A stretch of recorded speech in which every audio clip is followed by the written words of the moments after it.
અધિકૃત સરકારી માહિતી આપણને સ્પષ્ટ બતાવે છે કે ખેડૂતોને આધુનિક ખેત ઓજારો અપનાવવા અને તેમની આવક વધારવા માટે કેવી રીતે નાણાકીય સબસિડી આપવામાં આવે છે.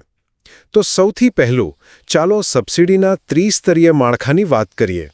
જુઓ, આ એક પ્રોગ્રેસિવ ડિસ્કાઉન્ટ સિસ્ટમ જેવું છે. સામાન્ય વર્ગના ખેડૂતોને 40%, નાના અથવા મહિલા ખેડૂતોને 50% અને અનુસૂચિત જાતિ કે જનજાતિના ખેડૂતોને 60% સુધીની સહાય મળે છે. મતલબ કે જેને સૌથી વધારે જરૂર છે તેને સરકારનો સૌથી મોટો ટેકો મળે છે. પણ શું આ ટકાવારી ખરેખર છેવાડાના ખેડૂત માટે પૂરતી છે? એ વિચારવા જેવું છે.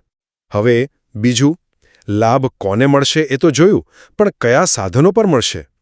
તો ભાઈ, આ યોજના માત્ર પરંપરાગત ટ્રેક્ટર પૂરતી સીમિત નથી. પાવર ટીલર, બીજ વાવવાનું ન્યુમેટિક પ્લાન્ટર, ડ્રોન ટેકનોલોજી અને લેઝર લેન્ડ લેવલર જેવા એકદમ અત્યાધુનિક સાધનો માટે પણ આ સહાય કવચ પૂરું પાડે છે. અને છેલ્લે, તમને થતું હશે કે શું આધુનિક સાધનો ખરીદ્યા પછી ખેડૂત દર વર્ષે આનો લાભ લઈ શકે? ના, એવું બિલકુલ નથી હોતું. યોજનામાં 7 થી 10 વર્ષનો લોક-ઇન પિરિયડ રાખવામાં આવ્યો છે.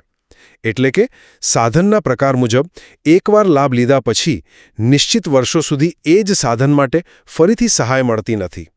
આ નિયમ ખરેખર સાધનના લાંબા ગાળાના ઉપયોગને પ્રોત્સાહન આપે છે.